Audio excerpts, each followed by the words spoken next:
Okay, Chaf Aleph, Amid Aleph. Last week we began our discussion of what could it possibly be that would stand in the merit of this woman and be able to postpone the effects of the Sotah. There obviously is something that's there that accrues to her merit and enables her to push off the effects of the Sotah. Hey Joe, how are you? Okay, so the Gemara last week asked the question. The Gemara answered and said, it can't be the schus of Torah. In other words, we might have thought it was the schus of Torah that enabled her to push off this punishment. And the Gemara says, nope, it can't be the schus of Torah. Why not? Because she's not commanded to do so. Because a woman is not commanded in the mitzvah of Talmud Torah. We spent most of last week trying to understand what does that mean that a woman is not commanded in the mitzvah of Talmud Torah. So we concluded that she certainly is commanded to learn the laws that apply to any mitzvah that she's obligated to do. So for instance, a woman who is essentially the mashkiach in the kitchen, she needs to learn all of the laws of what it means to keep a kosher kitchen. When it comes to the laws of family purity, she needs to learn all of the laws that apply to family purity. Any mitzvah that applies to her, of course she's obligated to learn all of the laws. Not because there's a separate obligation of Talmud Torah, but because you can't fulfill the mitzvah unless you know how to fulfill it, and yes, unless you know the laws. That's part and parcel of actually doing the mitzvah. But is there an obligation for her to sit down and learn the Gemara that has no practical implications, no ramifications for anything else in her life?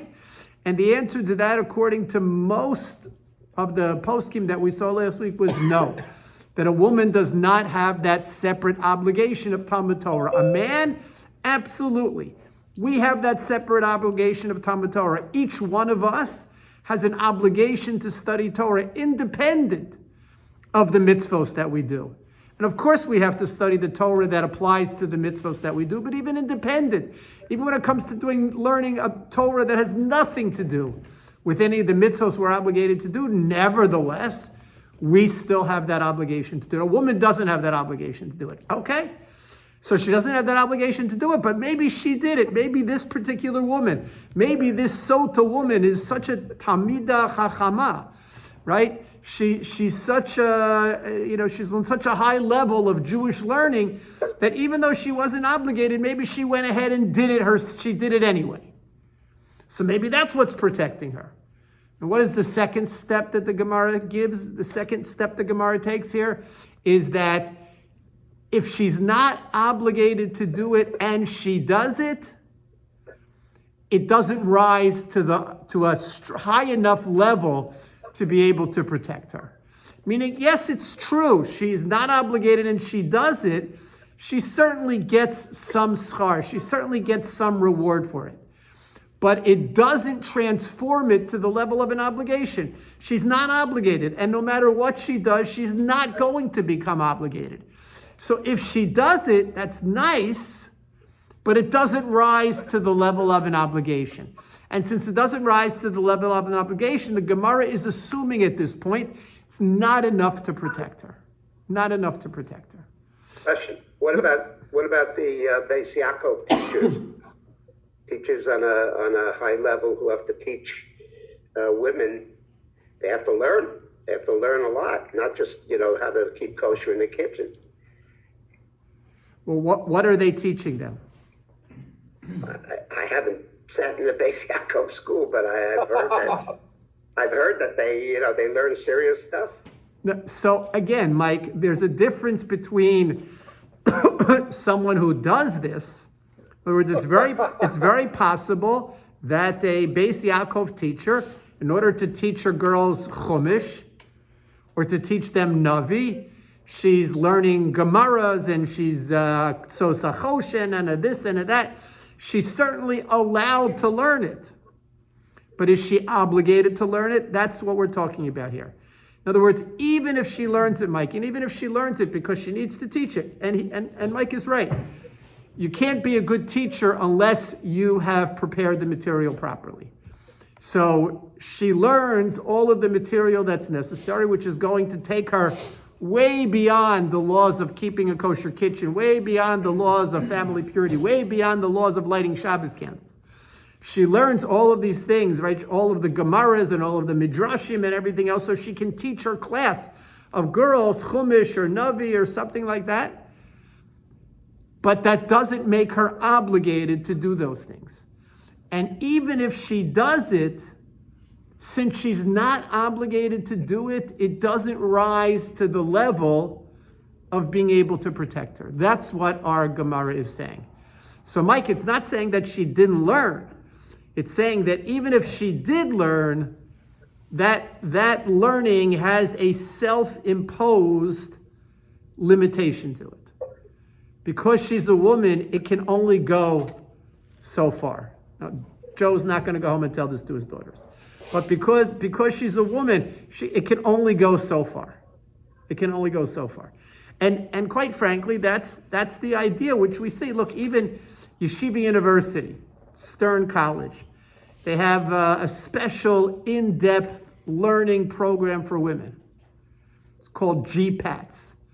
But there's no question, you would ask anyone, there's no question that the women who are learning there are on a very high level.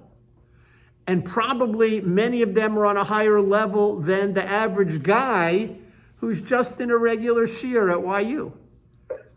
But despite that fact, since they're not obligated, the fulfillment, what they're getting out of it, the protection that they're deriving from the learning of Torah is not on the level which is sufficient to protect them against the effects of the Sotah water. That's what our Gemara is saying. So Mike, does that answer the question? Yeah, I mean, another example of the seminaries in Yerushalayim. My granddaughters attend seminaries there, and teachers who are very, very knowledgeable. Right, good. We're not assuming that women who are teaching are not knowledgeable. They certainly are knowledgeable, and they need to be knowledgeable. And the Gemara is not assuming that they're not knowledgeable either. But what the Gemara is saying is that despite the knowledge, the acquisition of that knowledge was not an obligation. And since it wasn't an obligation, it is a nice thing to do. It might even be a necessary thing for them to do, to be teachers. But it doesn't rise to the level of fulfilling the obligation of Talmud Torah that would provide them protection from drinking the waters of the Sotah. That's what our Gemara is suggesting up until now. Okay? So then what is it? So then what protects them? So that's what our Gemara says. Our Gemara continues. We're actually on 21a2. What does our Gemara say? Our Gemara continues, and our Gemara says that if it's not the schus of Torah, actually 21a1, if it's not the schus of Torah, what is it? Ela schus de mitzvah. What is it? It's a schus for doing mitzvos. In other words, in the hierarchy, there's a certain merit that accrues to a person who's obligated to learn Torah and who learns Torah, like all of us tonight. We're all obligated to learn Torah, and we're learning Torah, and there's a certain schus that we gain tonight from doing this exercise, from coming together, from opening the Gemara, from learning the Gemara together, right? That there's a certain merit that we derive tonight. A woman doesn't have that. So then what must be protecting her? Says the Gemara, a different idea. And what is that? Schus de mitzvah. It's the schus of mitzvos that she has done that's protecting her. What do you mean the schus of mitzvos that she's done that's protecting her? I mean, why is she in the Beis Hamikdash? Why is she undergoing all of this? Why is she going through this, being paraded around the Beis Hamikdash, being humiliated in the Beis Hamikdash, being forced to hold on to this basket that contains in it the carbon? The carbon. Why?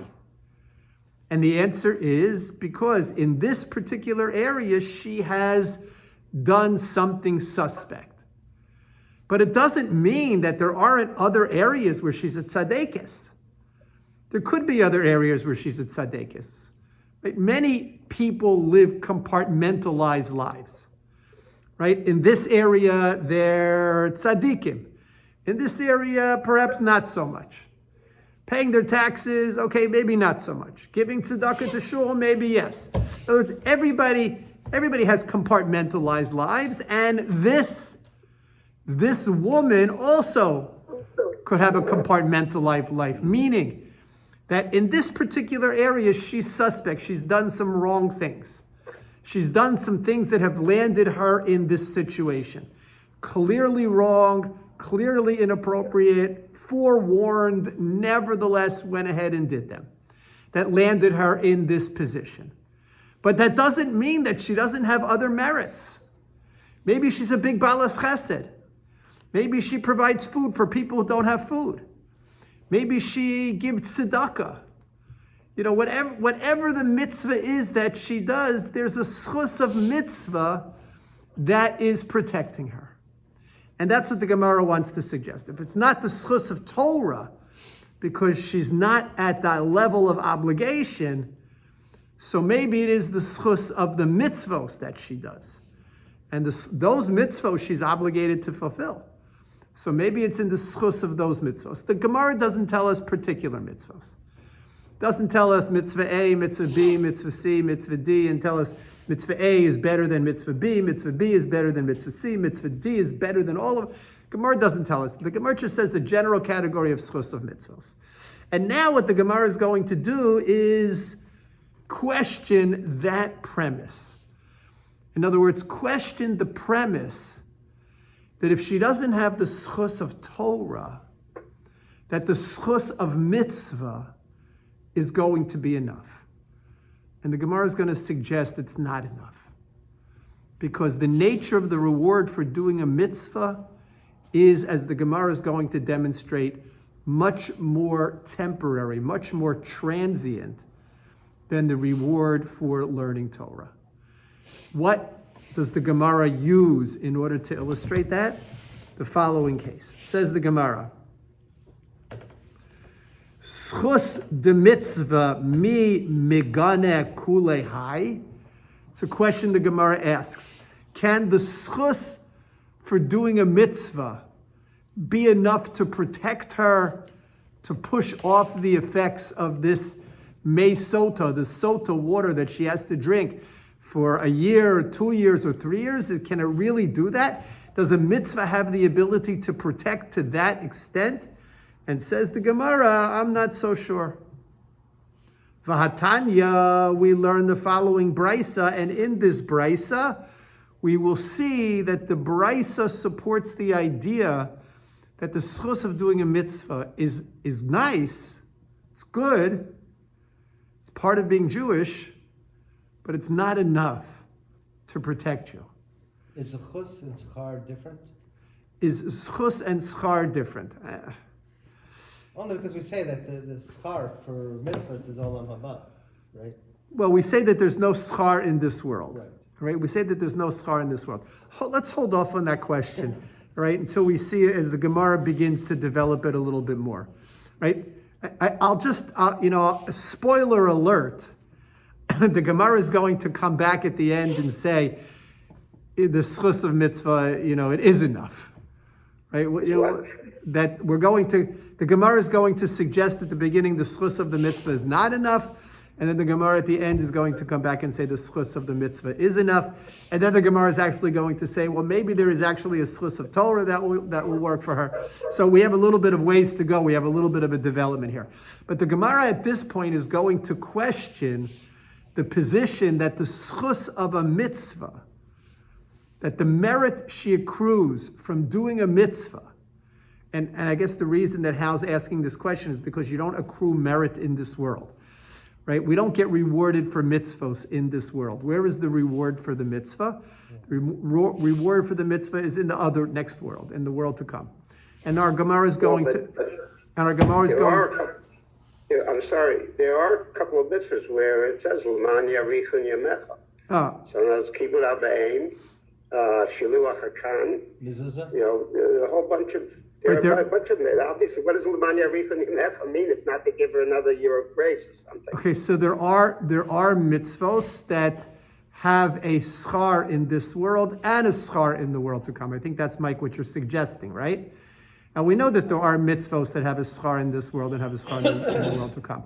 But Michael, precisely the example that you gave of kibbud av v'aim, what's the famous story of Elisha ben Abuya? We all know the famous story of Elisha ben Abuya, right? Elisha ben Abuya was told by his father to climb up a tree and to chase away the mother bird and to take the eggs from the nest.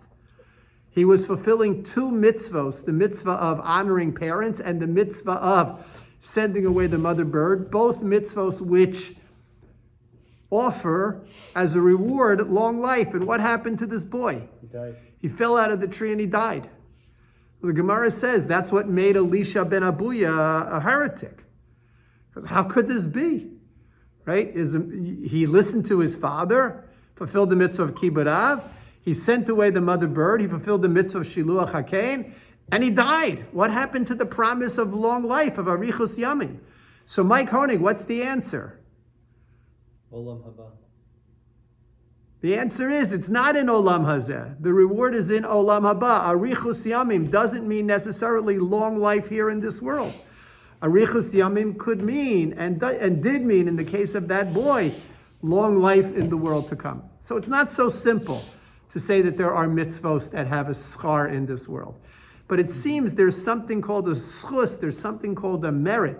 There is something that the mitzvos do that have an impact on us. And that's what our Gemara is going to talk about. I mean, we all know it intuitively. Right? You all know that if you do a mitzvah, you feel a certain way. You do a mitzvah, you give tzedakah, you do a mitzvah, you help, you do a chesed for someone who needs a chesed. Right? You do a mitzvah, you daven, you do a mitzvah, you put on tefillin, you do a mitzvah, you learn Torah. Whatever that mitzvah is, we all know intuitively that that mitzvah has an impact on us. And yes, it could be that the ultimate reward for that mitzvah is saved for olam haba, but nevertheless, there is some impact of that mitzvah on our lives. Whether it's a schar, whether we call it a schar, whether we call it a schus, I'm not sure. But there is some impact of that mitzvah on our lives. In fact, the Rambam wants to say that one of the reasons that we say that mitzvos come with a certain degree of schar is to enable us to do more mitzvos. Right? That creating an environment of fulfillment from mitzvos pushes us to do more mitzvos. Okay. Anyway, so the Gemara is going to say, I'm not so sure that the schar of mitzvah is enough to protect her. And why does the Gemara say that? Because it brings the following brisa. V'hatanya es zo darash Rabbi Menachem Bar Yossi. Rabbi Menachem Bar Yossi interpreted the following. Kiner mitzvah v'torah or. What did he say? Kiner mitzvah. A mitzvah, is it like a ner? What's a ner? Candle. But a mitzvah is like a candle. V'torah or. And the Torah is like light. So the brisa based on this pasuk, it's a pasuk I think in Mishlei. The brisa based on this pasuk is saying that mitzvah equals ner, Torah equals or. So let me ask you, what's better, a ner or or? Is a candle better or is light better? What do you think? Or. Why? The purpose of the Anything candle connected is to the light. Torah is better. Wait, what? Anything connected to the Torah is better. I mean, Yeah, but I mean, tell me, I'm not asking you, that much I can figure out. In other words, why would you say that a light candle. is better than a candle? Candle has a finite amount of time. Okay, good. A candle has a finite amount of time to it, right? You light the candle, that light, it's gonna provide light. And if the room is dark, it's gonna provide a lot of light. But what's gonna happen ultimately? Ultimately, the candle is going to go out. So the candle has a finite limit. As opposed to light, Does the light have a finite limit? And when we say light, what light are we talking about? We're not talking about electrical lights. Right? What light are we talking about? We're talking about, no, we're not talking about Torah light, right? We're comparing Torah to Or. What light are we talking about? Sunlight. We're talking about sunlight. And I guess maybe, Ed, we all forget what sunlight is like here in, on the, right, up over here on the other side of the world. But, sunlight never goes away. Okay. Right? Sunlight never goes away. What? Can't a candle give light to other candles and perpetuate? Yes. Light Well, is transient. one candle, you can light other candles from one candle. Right. But that one candle is finite. And those other candles are also finite. Okay. Yes, they can become instruments of lighting other candles. But comparing, this pasuk compares Torah to Or and mitzvah to ner, clearly Or is superior to ner. Light is superior to a candle. We're going to talk about exactly why that is. The deduction being that Torah is superior to a mitzvah. And a mitzvah doesn't have the ability to protect the way that Torah does. So that's what we're going to look in the Gemara. That's the setup here in the Gemara. What does the Gemara say? Tala hakasuv es ha-mitzvah b'ner. The pasuk from Mishlei connects mitzvah to ner, doing a mitzvah to a candle, to the light of a candle. V'es ha-Torah ba'or, and learning Torah to the light of the sun, to the or, to the natural light, to natural daylight. Es ha-mitzvah b'ner, the Torah connects the mitzvah to the ner, lomar lacha, to tell us, ma ner eina migina ela lefi sha'a, af mitzvah eina migina ela lefi sha'a. What does that mean? What does that mean? Somebody on Zoom. I know you're all checking your email. I know you're all, watching your ball games. I know what's going on. All right. Thank you, Barry. Thank you, Barry. All right. So what do you got? Right. So what is this?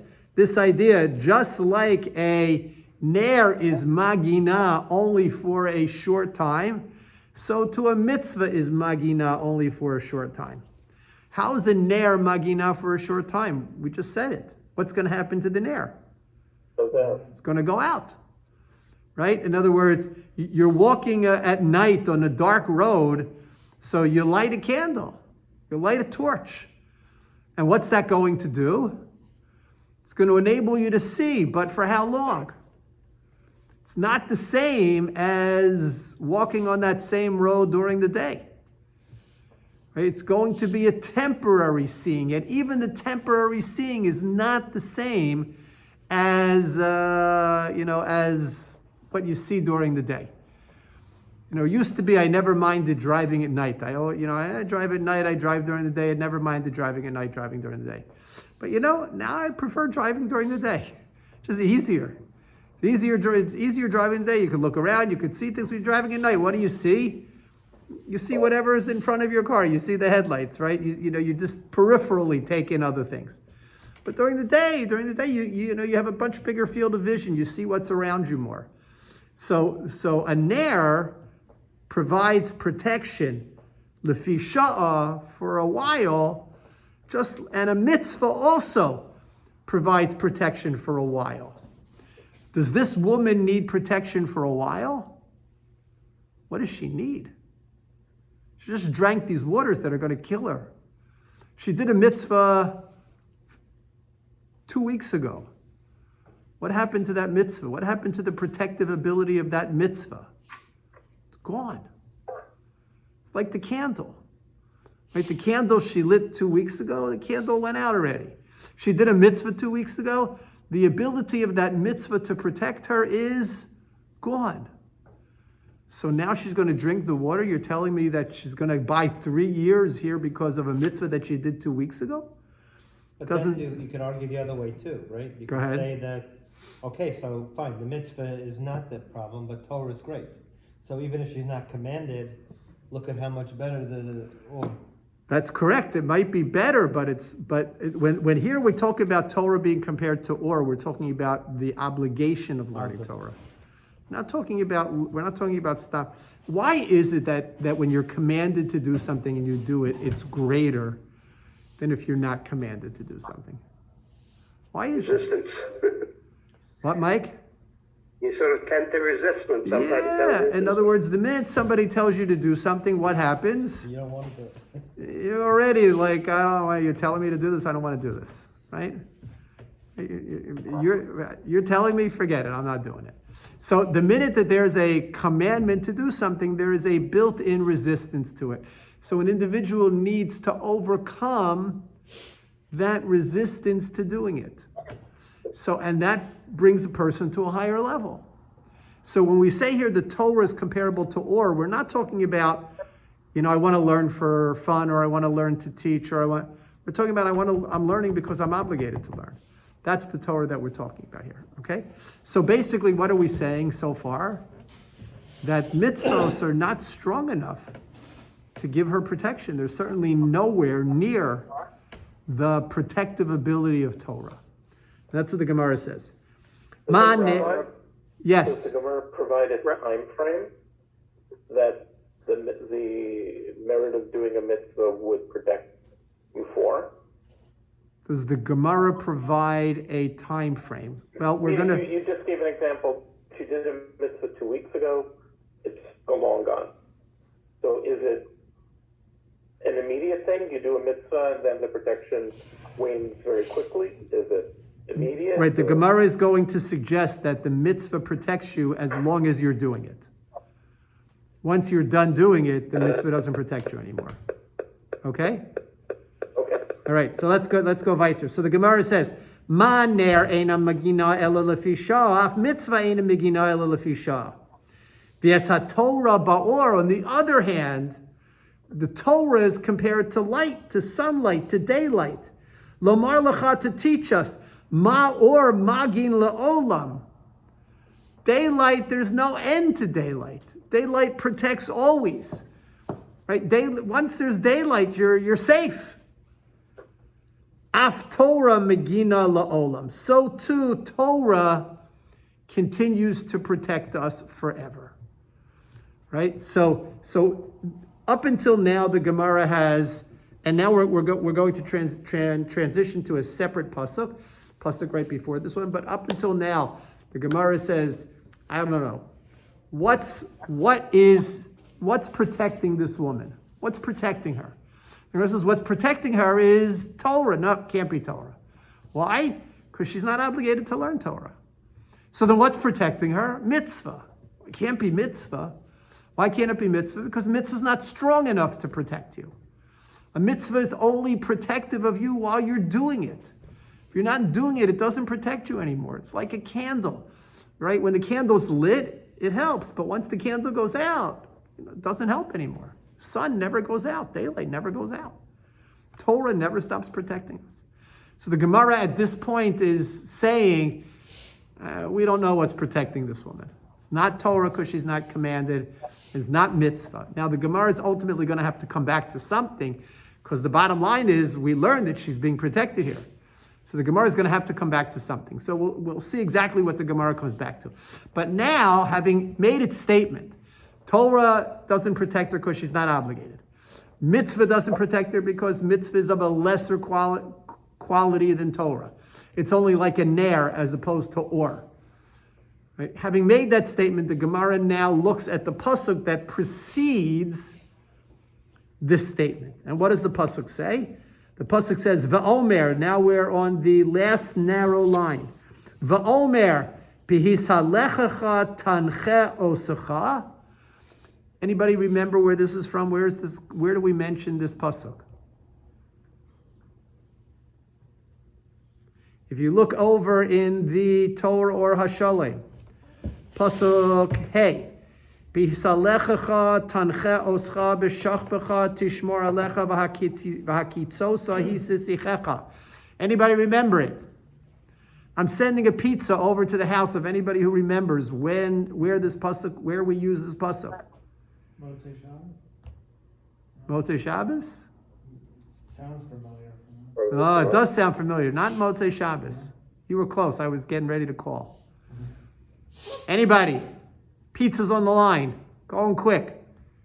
Nobody? Part of the Shema. Part of the Shema? Nope. Nope. Joe, you saved me a pizza. All right? Anybody? Ugh. Kriya Shmalamita? I don't know. No. Barry, what? King David's quote. Was it? No, that's that's walking in fields. Walking in the valley of shadow of death? Is that what you? No. I'm gonna no. now we're just gonna throw out anything. All right. I'm gonna tell you. You're gonna say, as soon as I tell you. It's what we say when we finish a maseches of Gemara. What we say during a siyum. Right? Ringing any bells? A couple of years ago.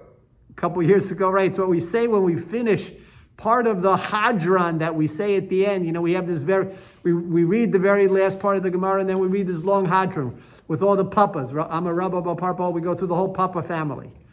Right? And then we mention this particular pasuk, which is talking about Torah. And Torah says, "B'hisalecha tancha oscha." When you go, when you walk, the Torah will guide you. What does that mean? When you walk, the Torah will guide you. Says the Gemara in interpreting this pasuk. Zeh ha'olam hazeh. When you walk, the Torah will guide you where? Olam hazeh. B'shachbecha tishmor alecha. When you lie down, it will watch over you. Zo misa. What is that? That's when you die. Right? When you're alive in this world, Torah watches over you. When you die, Torah watches over you. V'hakitzosa hi sisichecha. And in the end it will be what you discuss. La'osid lavo. What is that? It's talking about how Torah will protect you in the world to come. So what is, right? We talked about the nature of Torah. We compared Torah to or, to light. And here the Gemara brings this pasuk to tell us Torah protects us in Olam Hazeh, Torah protects us when we die, and Torah protects us in Olam Haba. That was interesting, right? Torah protects us when we die. What kind of protection is that if we die? What does that mean? Obviously, it means that I think the Gemara is helping us to understand nobody lives forever. Nobody lives forever. At least there were individuals who didn't die. We can count them on one hand. Mostly everybody else ever created died, left this world, right? And when we leave this world, it's a very scary time. Scary time for us when we leave this world. Certainly scary for everybody else. Scary time for us. But if we live the life of Torah, the Torah protects us even at that moment when we are leaving this world. That's what the Gemara is telling us. Mashal, says the Gemara. Now the Gemara is going to give us a little bit of a parable to try to understand this. Mashal, says the Gemara, la'adam shahaya mahalech bi'ishon alayla v'yafela. Person was walking along the road. It was pitch black. It was midnight. It was dark. It was in the middle of nowhere. Umisyare, and he was afraid. Min hakotzim, min apchasim, min barkanim. He was afraid he was going to step into a pothole. He was afraid he was gonna brush up against thorns or thistles. Couldn't see where he was going. Hard to stay on the path. What happened? Oh, umechayara, he was worried about wild animals attacking him. Umin halistim, and about people coming to rob him. Ve'eno yodea be'eze derech mahalech, and he's not sure where he's going. Right? Imagine, this is the mashal. Guy's walking along in the middle of the night. I don't think any of us have ever done this, right? We never put ourselves in that situation. Right? But imagine you're walking in the middle of the night, you don't know where you are, you don't know, am I gonna fall off a cliff? Right? Am I gonna walk into an ocean, a pond, a stream, a lake, whatever? I don't know where I am. An animal's gonna get me, or a robber's gonna get me. I don't know. Person's terrified.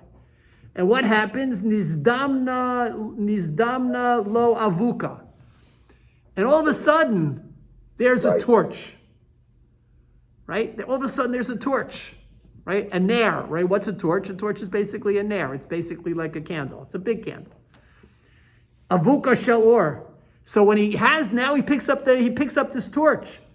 Nitzal mina kotzim umina pchosim umina barkanim. So now he can see where he's going.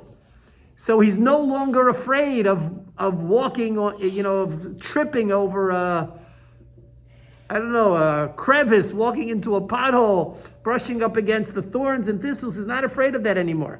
But he's still worried about wild animals attacking him and marauders. And he sees like 2 feet in front of him, but he still can't see where he is. What happens? Dawn breaks. The sun comes out. The sun lights up the world. And now what happens? Nitzol, at this moment, he's saved from every Nitzol mechayarao min alistin. Right, he's saved from the wild animals, and he's saved from the robbers. And he's still not 100% sure where he is. He comes to one of those forks in the road where you see all the signs. And he knows where he is. He knows where he is. Nitzol mikula. Okay, so. What does this have to do with anything that we're learning? Right? It's a great mashal. It's a beautiful mashal. What's it have to do with what we're learning? What's the connection of this mashal to the Gemara that we just learned? Remember, we said there are different levels of protection. Different levels of protection afforded by the candle, the mitzvah, and a different level of protection afforded by the Torah, the or. That's exactly what we see in this mashal, in this parable. He's walking along at night in the pitch black. He gets a candle, he gets a torch. He's saved from some things, but he's not saved from everything. But when the sun goes up in the morning, what happens? He's saved from many more things. The or, the light, is better than the torch, better than the ner. Torah is better than the mitzvah, so to speak. It's supporting that which we learned. Okay. The Gemara continues, and the Gemara says, Davar acher, another interpretation. Aveira mechabe mitzvah v'ein aveira mechabe Torah. What is the Gemara telling us here? Gemara says, there's another difference between mitzvah and Torah. And what is that? A mitzvah can be extinguished by an aveira. You do a mitzvah, you get a credit. You do an aveira, what happens to that credit? Gets taken away. Then we learn the opposite. Torah, when you have Torah, you do Torah, you get credits. Aveiros don't take away the credits from the Torah. Go ahead, Hal, what'd you say? I thought that the mitzvah doesn't, an aveira doesn't extinguish the mitzvah, vice versa. We haven't gotten that far yet. Right? What we're up to right now is the suggestion that an aveira does extinguish a mitzvah, but an aveira does not extinguish Torah. And that fits in with our premise. Our premise is that in a hierarchy, Torah is able to accomplish much more than a mitzvah. At Nebuch, we still let this woman out in the cold. We still don't know what's protecting her. But so far, the Gemara has just continued to develop this hierarchy. Okay. Shenemar, how do we know that an aveira can extinguish a mitzvah? Shenemar mayim rabim lo yuchlu lechabos es ahava. That what? That much water is unable to extinguish love. Where's this pasuk from? It's a pasuk from Shir Hashirim. You all know this intuitively, right? That passion, that love, passion, which is the Torah, can't be extinguished no matter how much water. Can't extinguish Torah, right? No matter how many Averos, you can't extinguish Torah. Yes, you get punished for your Averos, but the credits for the Torah don't get extinguished. They don't get wiped out. Whereas when you do mitzvos, it's a whole different story. Okay. So that's one opinion in this second part. Amar Rebbe Yosef. Rebbe Yosef comes along and says, mitzvah ba'idna da'asik ba megina umatzla. What's the nature of a mitzvah? While you're doing the mitzvah, it protects you from doing any averos, and it gives you protection for the future. Ba'idna delo asik ba.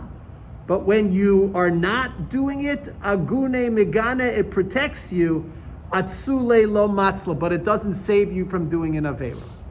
What we'll stop here for tonight, but what we're going to get to, what the Gemara is now going to do, is the Gemara is going to put forth several paradigms of the power of a mitzvah and paradigms of the power of Torah, because we're in the middle of this comparison of Torah and mitzvos.